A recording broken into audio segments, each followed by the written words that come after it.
Hello, and welcome to another special prologue for our Magic the Gathering D&D campaign. These prologues detail our currently unignited heroes and lead up to their pivotal moment of change where the Planeswalker spark ignites within them and thrusts them through the blind eternities into a multiverse yet unknown. I have with me here one of the unignited, and I'd like to take the opportunity to let you get properly acquainted with them now. Hello! Hi everybody, it's me, Avery, at Avery DuBois on all of the social medias. I'm a community ambassador right here on the Rolling Nomads, and I play in a bunch of games, and you should check them all out. But today, I will just be playing the Mole. Just the mole, indeed. Without further ado, let's go ahead and jump right into the mole's story. Theros, a plane where the divine and mortal realms intertwine. It's a world shaped by the will of its gods and its heroisms of its people. It is a land of myth and legend, where the stars themselves tell stories of glory, valor, and tragedy. The gods of Theros reside in Nyx, the shimmering night sky, their influence felt in every corner of the plane. They are beings of immense power: Heliod, Thassa, Erebos, Perforos, Nylea, each commanding their own domains and demanding the devotion of the mortals below. People of Theros live in a world where the divine is ever present, where prayers can be answered in miraculous ways or met with divine wrath. Heroes rise and fall by the will of the gods, their deeds becoming legends and inspiring generations. The great city-states, Akros, fortress for warriors, Meletis, a center of knowledge and philosophy, and Setessa, a sanctuary of nature and tradition. These are the heart of Therosian civilization, each city-state embodying the ideas of their patron god. Yet the history of Theros is not one of peaceful coexistence. The gods are as capricious as they are powerful, and their conflicts often spill into the mortal realm with devastating consequences. The Amakis, battles between the gods, have shaped the land, and the whims of the divine have led to wars, disasters, and the rise of monstrous creatures. But Theros is also a place of great hope and wonder. The bond between mortals and the gods, though fraught with peril, is a source of strength. Heroes embark on epic quests, not only to prove their worth, but to shape the future of the plane. Whether guided by divine visions, driven by personal honor, or seeking to change their fate, these heroes are the lifeblood of Theros. And truly, if the epics of Theros have taught us anything, it's that the blood of heroes can sometimes flow in the most unlikely of people. And sometimes still, heroes aren't people at all. We don't focus on a hero, not in this moment. Instead, we focus on an unlikely creature, a small creature, not a great monstrosity, not an Acrosian warrior, not a Meletisian thinker, but a simple mole. Now, mole, where do we find you this day? What are you up to? I think deep within a burrow in dirt that is not sandy and loose, nor wet and dank. A nice middle ground. Comfortable for a creature like the mole. In a deep burrow, well, deep by a mole's standards. Maybe just 3 to 4 feet beneath the ground. In a dark chamber with the first stirrings of consciousness. Small black-furred mole, kind of stretching its limbs and the few wheat stalks and things that it has drugged down to make the den more comfortable. Indeed. With the stirrings of consciousness, your simple life begins again. There aren't many things that trouble you You're a simple creature. The Yamakis that plague Theros, the god's will, the wrath, they aren't your concern. Though the gods have made sure that every creature knows their name. Deep within your core, you recognize the names Heliod, Nylea. These are figures within your mind. They very rarely, if ever, come up. It's not for you to ponder. It's not for you to worry or stress over. What is, though, is the hunger as you rise. Well, the day begins anew. Time to find something to eat. The mole will begin to kind of pad their way through out into the exit tunnel, scenting the air for maybe some a nice ant breakfast, or maybe perhaps a grub of some kind. Maybe if we're really lucky, small snake of some sorts. Who knows what the day holds in store, but I think it is viewed with as much optimism as a creature that doesn't think about much other than food can view it. Indeed. You scurry out. The sunlight is bright. It's not uncommon. You scurry. You begin to, well, would we say hunt for your meal, Mole? I think it's just a quick check of the surface, just a little head pop out, and looking around the direct vicinity at the top of the little mole hill. You don't scent, nor do you see any predators. You think it might be safe to pop out.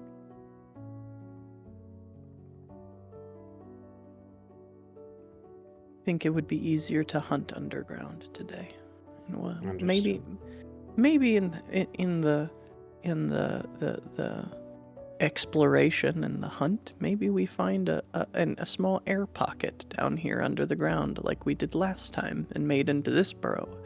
And maybe we can make it into another den chamber in the burrow, so that if we come across any lady moles, we can maybe bring them back here and see if they would find the place suitable. Indeed, an expansion of your home. I like it. Indeed, the sun is bright, so you withdraw. You don't take that risk. It's open up there, and the flying beasts of the world could possibly spot you, so you move underground. Using your keen senses, you smell, you sniff. There's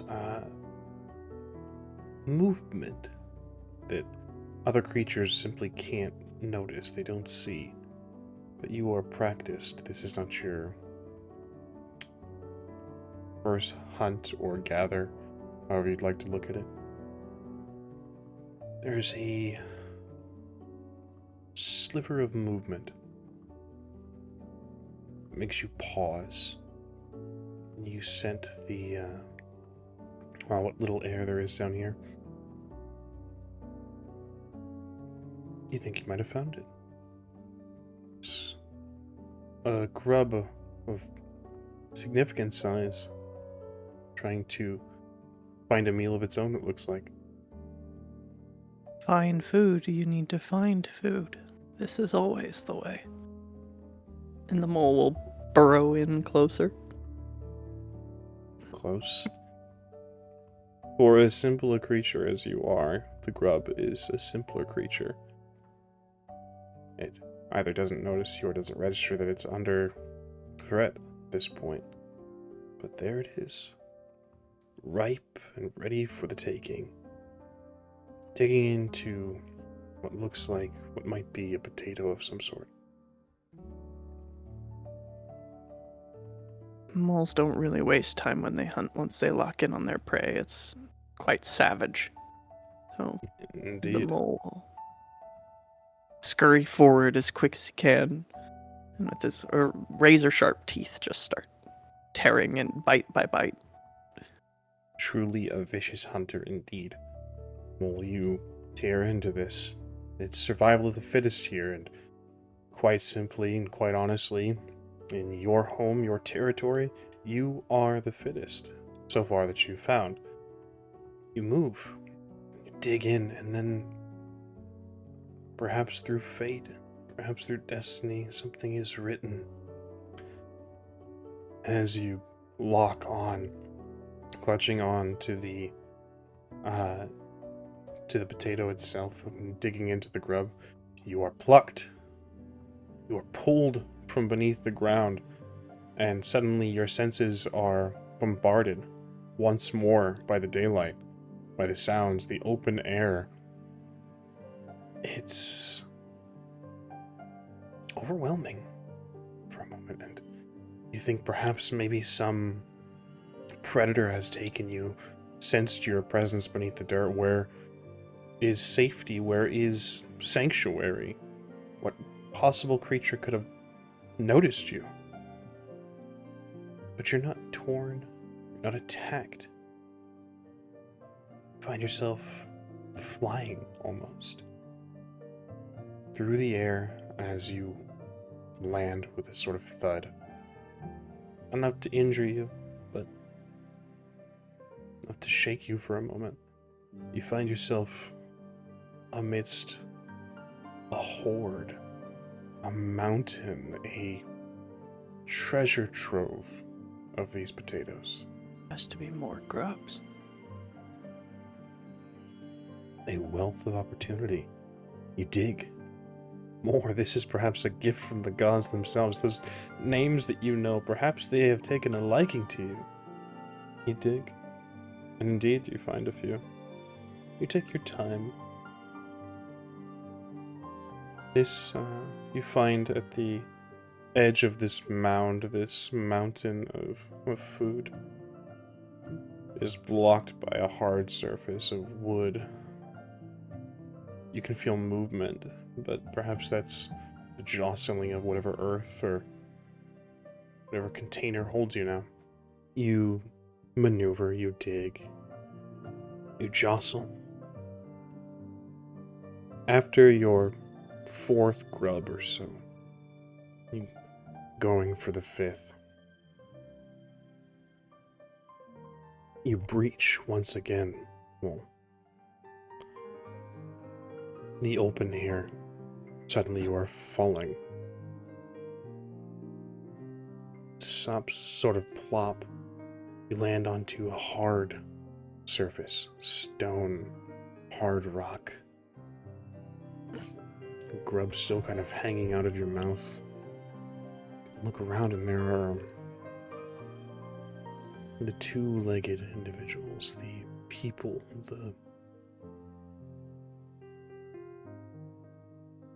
they're everywhere.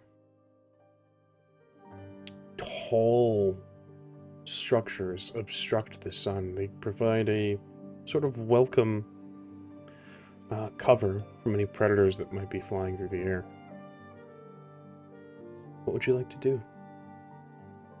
I think the first thing that sets in for the mole is the fear. So many two-leggeds, they step on moles. I've seen it. I think it's just kind of very slowly, but as quick as he can, seeing as he cannot burrow, trying to make his way to something that resembles safety in the midst of the blinding light and the cacophonous sounds, just searching for some vestige of safety. You run. You attempt to scrape. You dig a bit. It's to no avail.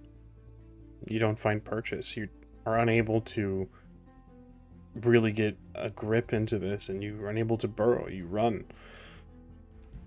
You find safety where you can, beneath a step, beneath between a wall and a potted plant, examining your situation. You don't see an end to all of this. The two-legged, they are everywhere. The these structures are everywhere.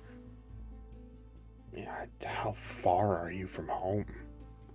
It's quite concerning, to say the very least.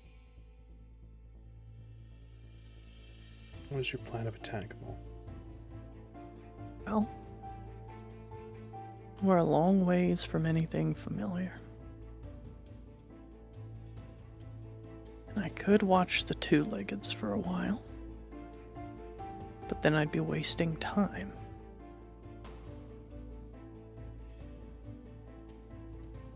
Think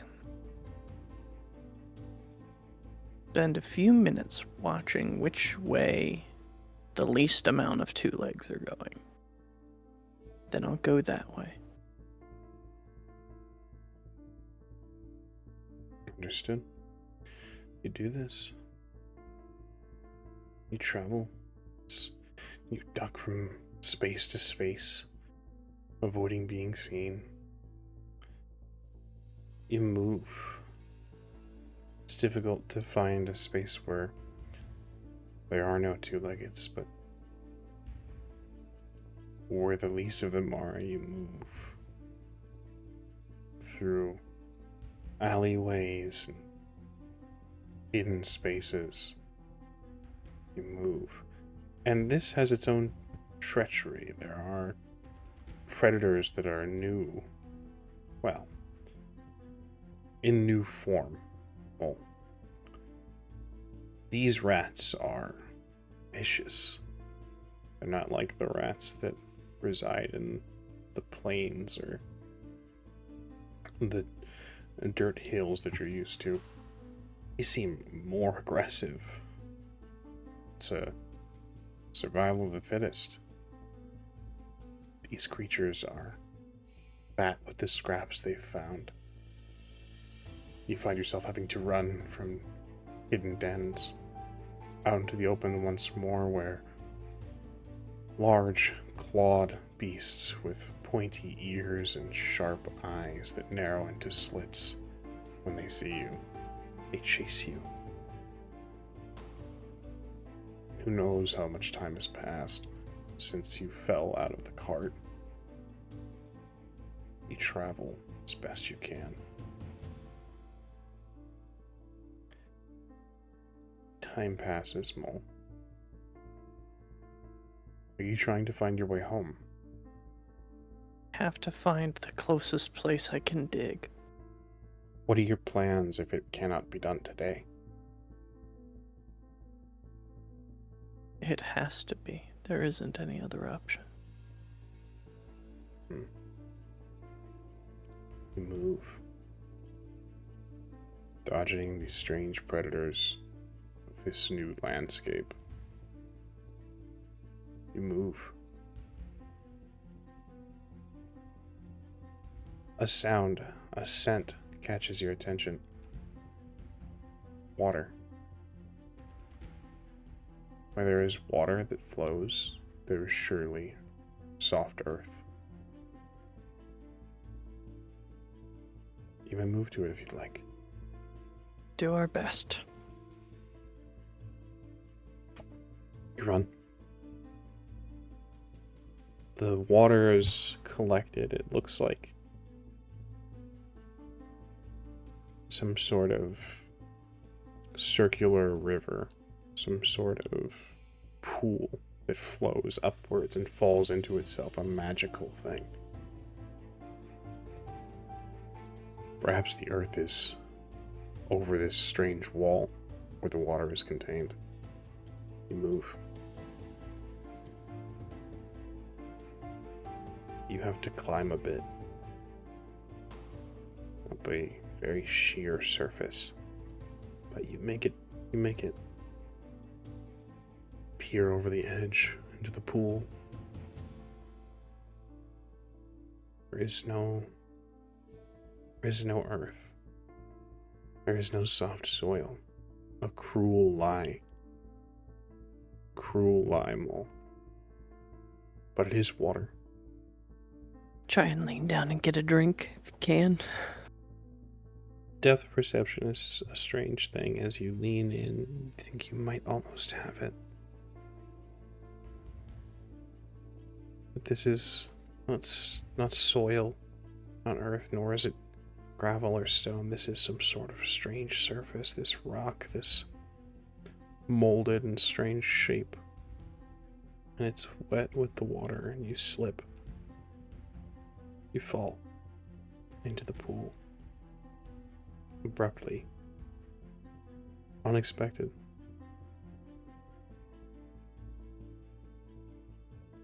Your senses dulled. Liquid all around you. Unexpected. You try to swim. The intake of water is a new sensation.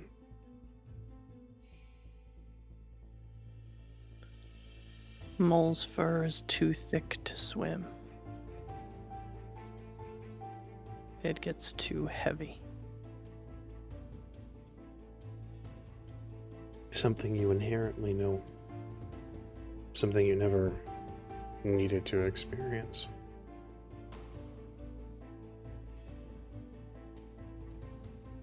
This could be the end.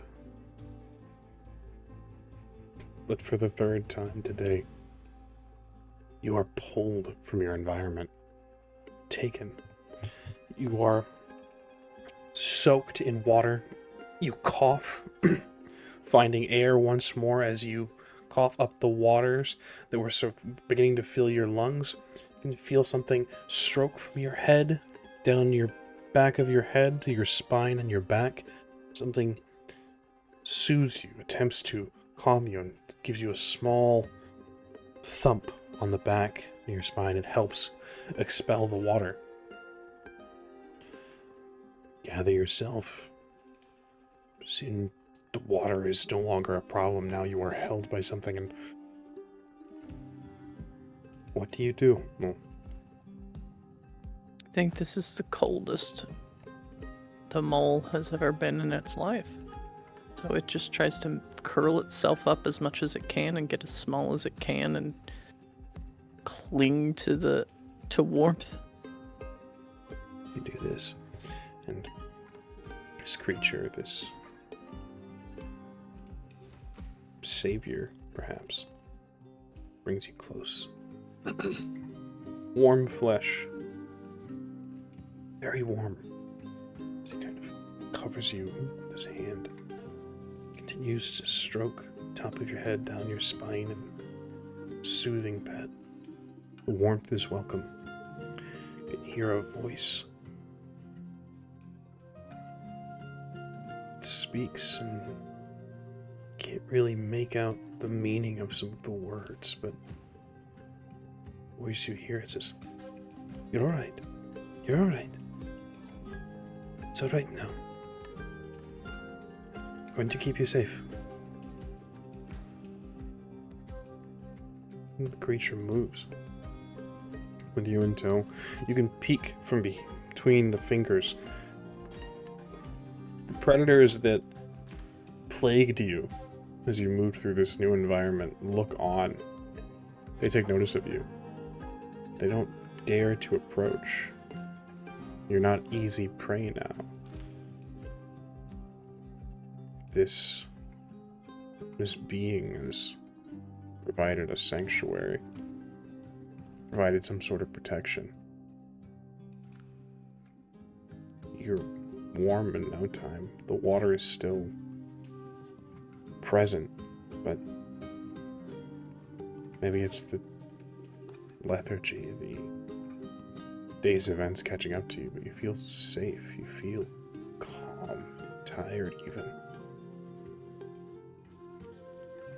Yeah, I don't think it's any stretch of the imagination that the mole would just cleave to that warmth and sleep. With a belly full of grubs and a coat full of water. You do this.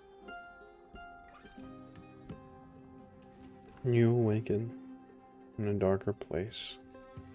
You can smell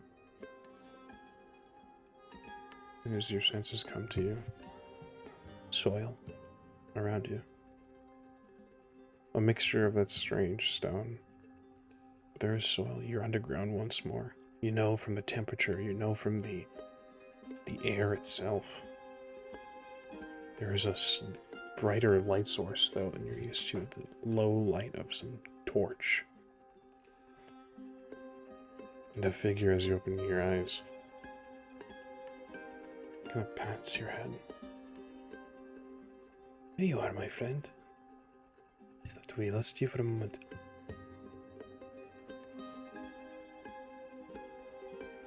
I think in that moment the mole is still, but is watching. As much as they can watch with their poor eyesight. Do this, you can make out a smaller two-legged.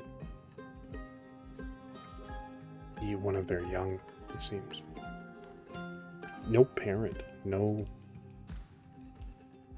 protector in sight. You can see a number of others, probably around the same age as this one, more young. Perhaps siblings, maybe their parents are out for a hunt, maybe, who knows, but only this one really pays you any mind. It whispers, "Here, it's alright. You're going to be alright. Nothing's going to hurt you. Here." He presents a small, looks like just a shard of something, a broken bit of plate maybe. But it has some chopped up insects and bugs and a food source, perhaps. The mole will kind of do how moles move, which is kind of like waddling when they're not digging. And we'll just eat. You'll need your strength. You can hear another voice shouting. What did you find, Kittian? It's a mole. Just a little mole. What good is that? What is that going to bring us? What coin will that give us? It's not for coin. I think he's an omen. I think he's our it's like our mascot. Yeah? What kind of mascot is a mole? We found him in a fountain. Kittian's irregulars in a regular mole. He's one of us now. Ah! Can't yield coin and it's no use to us. But keep your pet. You can see this young two-legged, this boy. Just watch you as you eat. Strange sort of smile on his face. And he says, "I will." I think there's no true meaning behind any of the sounds that these two-leggeds make for the mole. But I think he recognizes something in the boy. And I think that's enough. That he won't try and dig through the dirt in the morning. Indeed. Kindness is a language that all creatures understand. And true, all the words have no meaning. He speaks your language, and that is kindness. Time passes. In the coming days, you never see the parental figures. You never see a grown two-legged care after these boys. They're on their own. Maybe this is their way. Maybe this is their species. This is what they do. Maybe their young are abandoned, but you don't think so. As you see, as you walk, sort of tied in, hooked into, or tucked into a strap or a cloth here, and you can poke your head out and see with your poor eyesight and sniff. There are others. There are other small two-legged that are taken care of, that are tended to, that are shepherded and doted on by their caregivers. These boys are oddities, almost. But they survive, and together they care. This tiny pack. This small, strange family. In the days that come, you are treated to sights and sounds that are brand new.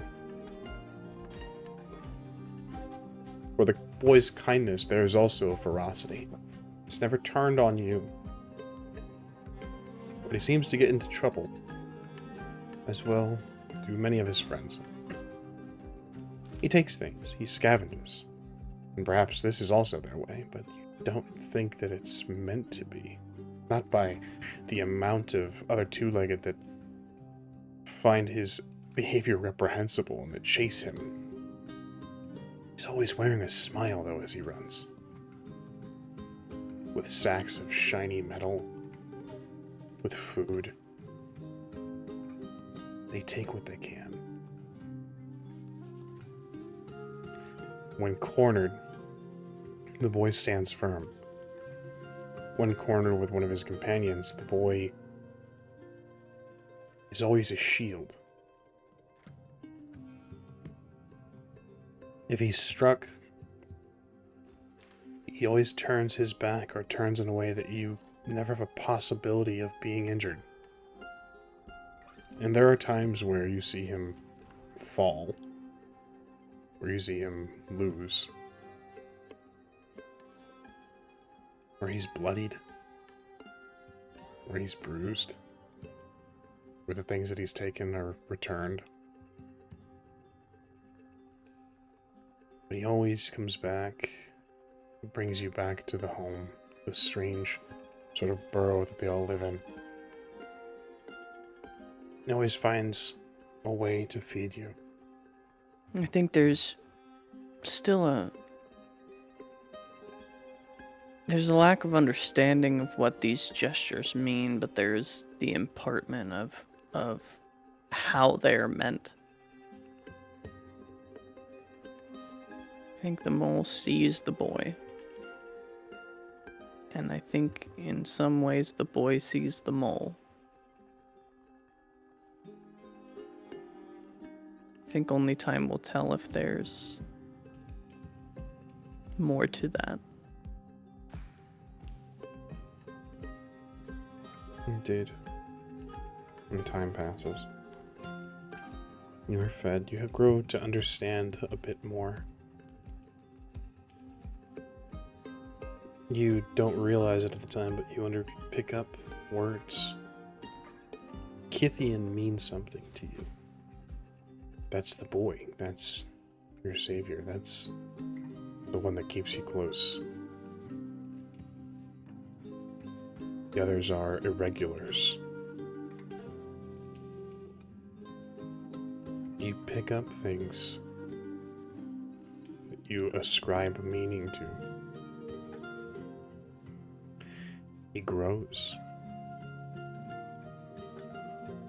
Then he leads. He takes you on certain adventures. One sticks out where you travel through this strange environment, no longer truly strange to you. But he leans down close, holds you close, and says, "My friend, I need a favor from you. There is a hole," he shows you, lead you into the home, and I need you, he moves you toward this clear material, this glass.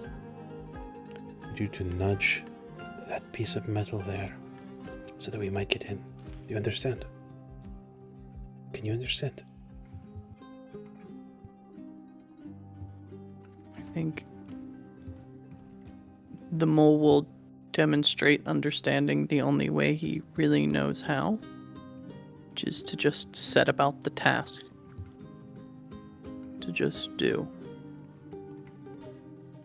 hop off and squeeze his way through the little hole. And I think in that moment, for the first time, thinks in the sounds that they make. Repeating something that the boy said. No one ever expects a mole. Indeed. And you do it. Maybe on instinct, maybe just from the pointing and the gestures, but maybe from more. Maybe it's understanding. He smiles as the latch is undone and slowly opens. He picks up and says, "Perfect." Tucks you close. His heart is pounding. You can feel it. Him and the irregulars move in. You can smell meats and breads and all the flavors of the foods that they enjoy. They move stealthily, quietly. Pick this place clean of food, and Kithian moves upstairs, finds a strange box, opens it and verifies more of the shiny yellow metal. Something valuable for these boys. The heart beats heavier and he picks it up.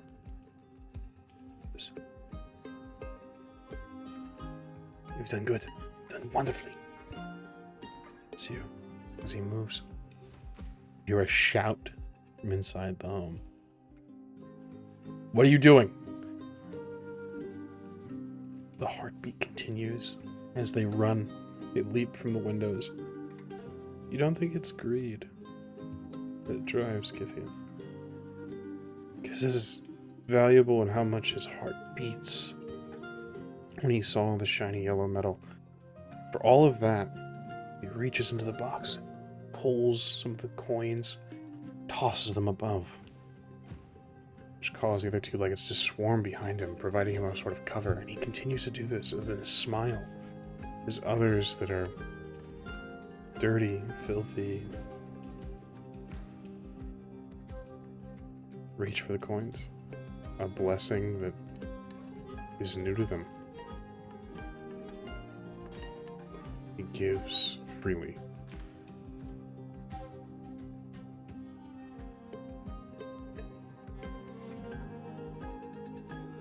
They return to the burrow.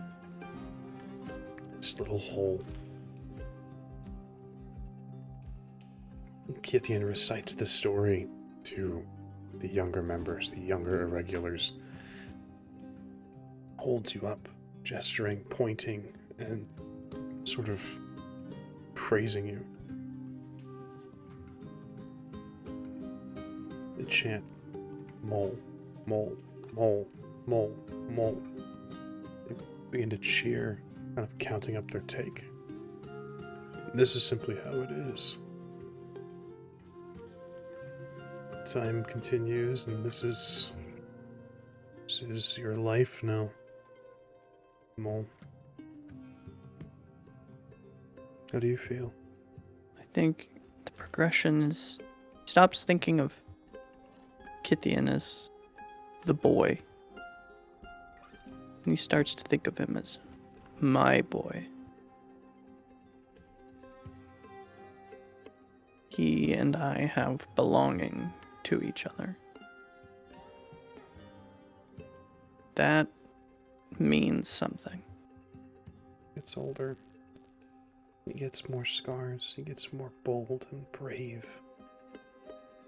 One day, the little home, this little environment he's made for you down here, you have the run of the place, but this is yours. He leans down, says, "Can't take you today, my friend. It's too dangerous, and I could not bear to lose you. I'll be back soon. I will see you soon." leans in, presses his lips to the top of your head. I'll nibble his chin a little bit. He smiles. Let's go. Him and the other boys leave. I think the mole is very impatiently going to watch how quick it takes the candles to burn. The light, kind of grown accustomed to it, dwindles. Once again, Mole, you are in darkness. Alone in a dark hole. Time passes.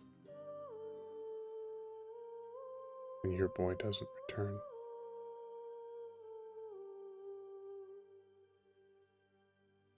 What do you do? I think for a long time now, the mole has been thinking in the sounds that the two legs make.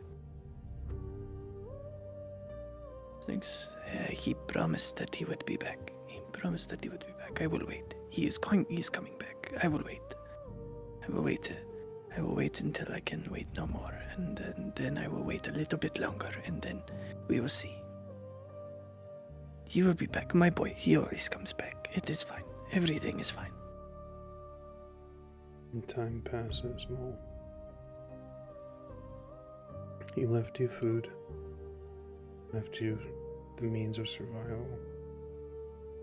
But you chew through provisions, darkness.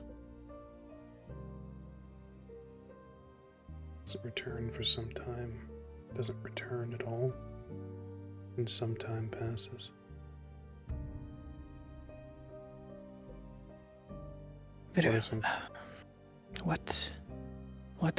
What would Gideon do?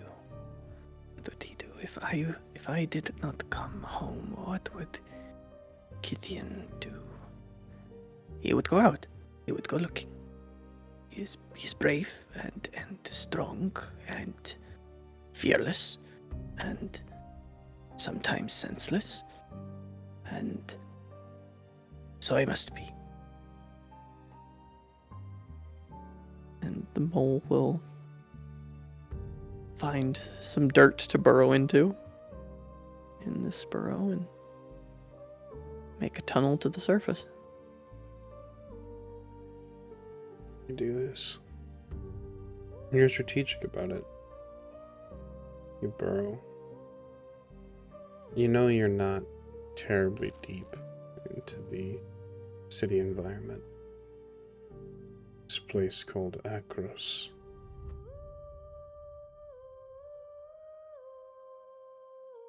You burst forth from the soil. The world open to you. All of Theros. It's nighttime. Well, you take in the night once more. Constellations. The flowing stars. Nyx itself. The destinies of heroes written in the sky.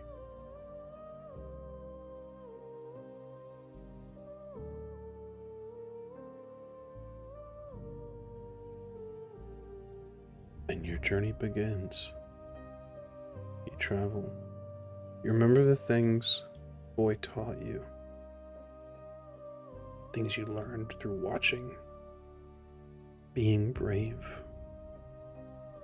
Being a bit brash, a bit reckless. You move through Theros and you change. You find yourself growing. More and more you think like the two-legged. More and more the stars hold meaning. You walk, become comfortable, sometimes on two legs. Time passes. You don't find your boy. But you press on. Time passes. Oh. And one not so interesting night, you find yourself sitting down by a river. Perhaps you think, judging by the scents, you're most likely right. It's the same river where the boy would take you fishing, where he would sit with a pole, a stick, a line, and talk with you. Hushed tones for hours do not scare the fish. The stars are bright tonight. I think the mole just kind of sitting upright, like the two legs, for a moment. Will just kind of look up into the sky. And think very hard, even trying to move his mouth the way the two legs move their mouths when they make their sounds. Say, "All right, all of you up there, you can hear me. I am the mole. I have had enough of your cruel joke. You will give me my boy back, or I will come up there and I will twist your ear myself."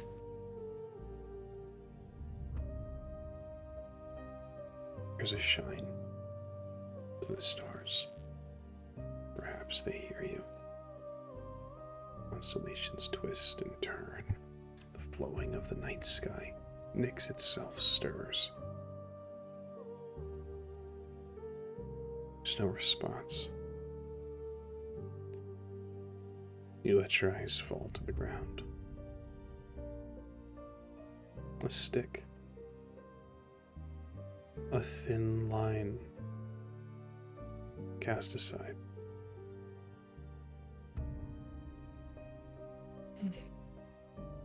Well, guess this will have to do.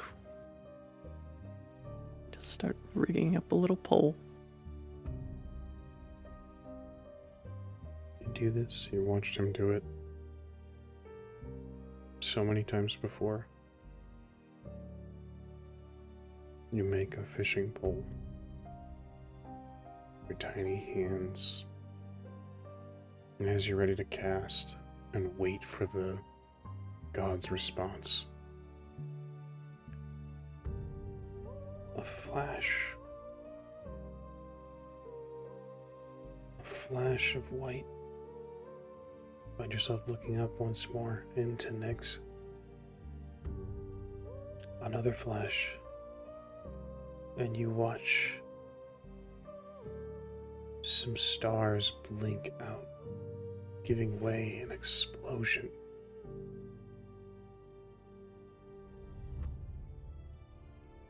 Oh no, they hurt me. They are going to get me. I may have overjudged my position here. Something pulls. You feel something change. It is imparted on you, this knowledge. Your mind begins to reel, Mole. It's a flood. A rapid sort of evolution, a sentience that takes you and something else you're not sure is growing or being placed. It's hard to tell. These new words, this new dialogue, there are so many ways to describe it, and your mind is racing as a new constellation begins to spring into existence. A story. Something you know has ended.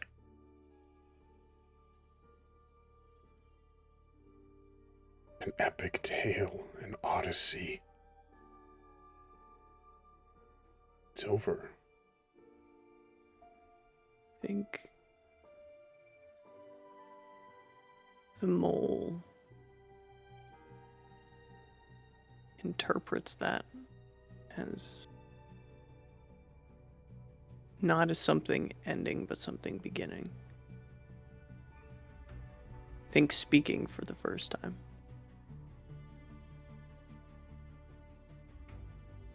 Mark my words. I will find my boy. And this declaration,